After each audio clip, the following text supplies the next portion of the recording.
ನನಗೆ early morning ನಮ್ಮ ಪೊಲೀಸವರು phone ಮಾಡಿ ನಾನು ಸ್ನಾನಕ್ಕೆ ಹೋಗ್ತಾ ಇದ್ದೆ,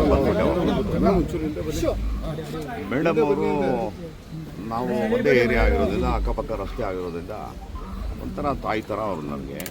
ಅವ್ರಿಗೆ ಯಾವಾಗಾದರೂ ನಾನು ನೋಡಬೇಕು ಅಂದರೆ ನಮ್ಮ ಪೇಗಳು ಹೇಳಿ ಕರೆಸಿ ಅವ್ರನ್ನ ಪಾಪ ದೋಸೆ ಎಲ್ಲ ಮಾಡಿ ತಿನ್ನಿಸ್ಬೋದು ನನಗೆ. ನನಗೂ ಭಾಳ ಅವ್ರ ಜೊತೆ ಮಾತಾಡೋದು ಒಂದು ಭಾಳ ದೊಡ್ಡ. ಸೊ ಹಾಗಾಗಿ ನಾವು ಒಂದು ಭಾಳ ಮಧುರವಾದ ಸಮಯಗಳನ್ನ ಅವ್ರ ಜೊತೆ ನಾನು ಕಳೆದಿದ್ದೀನಿ. ಸುಮಾರು ಒಂದು 25 ವರ್ಷ. ಇಷ್ಟೇ ಲಾಟ್ ಆಫ್ ಸ್ಟೋರೀಸ್ ಎಲ್ಲ ಸಿನಿಮಾ ಬಗ್ಗೆ ಅವರು ಬಂದು ದಾರಿ. ಆಮೇಲೆ ಪರ್ಸ್ನಲ್ ಆಗಿ ನನ್ನ ಸಿನಿಮಾಗಳು ಬಂದಾಗ ಫೋನ್ ಮಾಡೋದು, ಟಿ ವಿನಲ್ಲಿ ಯಾವ್ದಾರು ಬಂದಾಗ ಫೋನ್ ಮಾಡಿ ಭಾಳ ಅಪ್ರಿಷಿಯೇಟ್ ಮಾಡೋವಂಥದ್ದು. ಅಂತ ಒಂದು ದೊಡ್ಡ ಹೆಂಗಸು ಅವರು ಒಂದು ಗ್ರಾಮೀಣ ಭಾಗದಿಂದ ಬಂದು ಇವತ್ತು ಇಡೀ ಭಾರತದಲ್ಲಿ ಎಲ್ಲ ಸೂಪರ್ ಸ್ಟಾರ್ಸ್ಗಳ ಜೊತೆ ಆ್ಯಕ್ಟ್ ಮಾಡಿದಂಥವ್ರು. ಅದು ವಿಶೇಷವಾಗಿ MGR ಮತ್ತು ಅವರ ಪೇರು ಮತ್ತು ಇಲ್ಲಿ ರಾಜ್ಕುಮಾರ್ ಮತ್ತು ಅವರ ಪೇರು ಅವಿಸ್ಮರಣೀಯ. ಅಂಥ ಅದ್ಭುತವಾದಂಥ ನಟಿ ಅವರು. ತುಂಬ ಜೀವನ ನಡೆಸಿದ್ದಾರೆ. ಅನನ್ಯವಾದಂಥ ಶಿವನ ಭಕ್ತಿ ಆಕೆ. ಅವರು ನನಗೆ ಕರೆದು ಒಂದು ದಿನ ಹೇಳಿದ್ದೇನು ಅಂದರೆ, ನೋಡಪ್ಪ ನಮ್ಮ ಮನೆ ಮುಂದೆ ತಾವರೆ ಗಿಡ ಎಲ್ಲ ಒಣಗೋಗ್ಬಿಟ್ಟಿದೆ, ಎಲ್ಲರೂ ಅರೇಂಜ್ ಮಾಡಿ ಅಂದರೆ ಪಾಪ ಈ ಮಂಜು ನಮ್ಮ ಇವನೇ ಅವ್ರ ಊರಿಂದ ತೊಗೊಂಬಂದು ಅದೆಲ್ಲ ಇನ್ಸ್ಟಾಲ್ ಮಾಡ್ತಾನಿಲ್ಲ ಪಾಪ.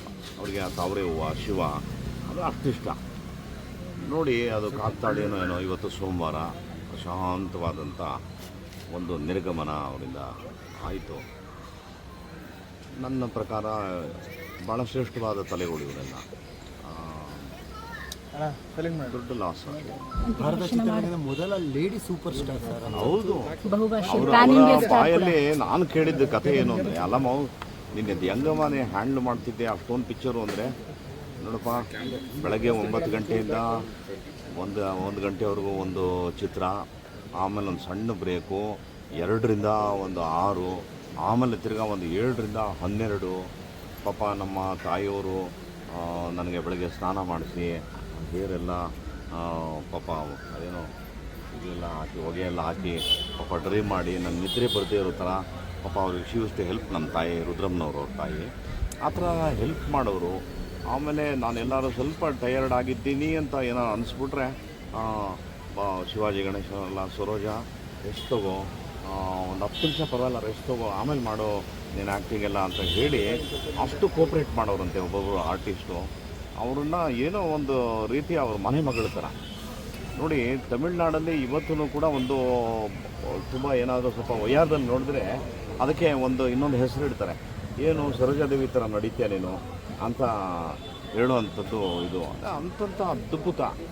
ನನಗಂತೂ ಅವರ ಆ ಅಮ್ಮನಿಗೆ ಯಾವಾಗಲೂ ನಾನು ಫೋನ್ ಮಾಡಿ ಹಾಡ್ತಾ ಇದ್ದಿದ್ದು ಹಾಡೇ ಆಕಾಶವೇ ಬೀಳಲಿ ಮೇಲೆ ಅಂತ ಹಾಡಿ ರೇಗಿಸ್ತಾ ಇದ್ದೆ ನಾನು ಅವ್ರಿಗೆ. ನೀವು ಎಲ್ಲಿ ನೋಡಿದೆ ಅನ್ನೋರು, ಇಲ್ಲ ನೀವು ಬಂದು ನಮ್ಮ ಥಿಯೇಟ್ರಲ್ಲಿ ಒಂದು ಸರಿ ನೋಡಬೇಕು ಅಂತ ಹೇಳಿ ನಾನು ನನ್ನ ಥಿಯೇಟ್ರಲ್ಲಿ ಹಾಕಿ ಪಿಕ್ಚರ್ನ ಅವ್ರಿಗೆ ತೋರಿಸಿದ್ದು ಉಂಟು. ಹಾಗೆ she was A wonderful lady. ಪ್ರತಿ ವರ್ಷ ಅವರು ತೋಟದಿಂದ ಮಾವಿನ ಹಣ್ಣು ಬರೋದು, ಏನೋ ಕುಟ್ಟಿ ಪದ್ಮಿಣಿ ಅಂತಲೇ ಅದಕ್ಕೆ ರೌಂಡ್ಗೆ ಆ್ಯಪಲ್ ಥರ ಇರೋದು. ಪಾಪ ಪ್ರಶಾಂತವಾಗಿ ನಮಗೆಲ್ಲ ಕಳಿಸಿ ತಿಂದೇನೋ, ಚೆನ್ನಾಗಿದೆಯೋ, ಇಷ್ಟ ಆಯ್ತೇನೋ ಅಂತೆಲ್ಲ ಕೇಳೋದು. She was A wonderful neighbour. She was like my mother. ಇವತ್ತಿನ ಈ ಪೀಳಿಗೆ ಸರೋಜಮ್ಮ ಅವರಿಂದ ಕಲಿಬೇಕು ಅನ್ನೋದಾದ್ರೆ ಏನು ಹೇಳ್ತೀರಿ? ನಾನು ಮುಂದಿನ ಯಾರ ಬಗ್ಗೆನೂ ನಾನೇನು ಮಾತಾಡೋದು ಸಾಕು. ನನಗೆ ಈಗ ಬೆಳಗ್ಗೆ ಗೊತ್ತಾಯಿತು. ಈಗ ನಿರ್ಧಾರ ಮಾಡ್ತಿದ್ದಾರೆ ಅವ್ರದ್ದು ಕೊಡಿಗೆಹಳ್ಳಿ ಹತ್ರ ಮಾಡಬೇಕು ಅಂತ. ಅದು ಅಪಾರ್ಟ್ಮೆಂಟ್ ಎಲ್ಲ ಇದ್ದಾವೆ ಪಕ್ಕದಲ್ಲಿ. ಕಡೆಗಳಿಗೆಲ್ಲ ಯಾರು ತೊಂದರೆ ಕೊಟ್ಬಿಟ್ರೆ ಎನ್ಕ್ವೈರಿ ಮಾಡಿ ಅಂತ ಕೇಳಿದ್ವಿ. ಅದೇನೋ ತೋಟ ಬೇರೆ ಇದೆ. ಹಾಂ ಆಗ್ಬೋದು. Thank you. 5 ಭಾಷೆಗಳಲ್ಲಿ ಕನ್ನಡ ಚಿತ್ರರಂಗ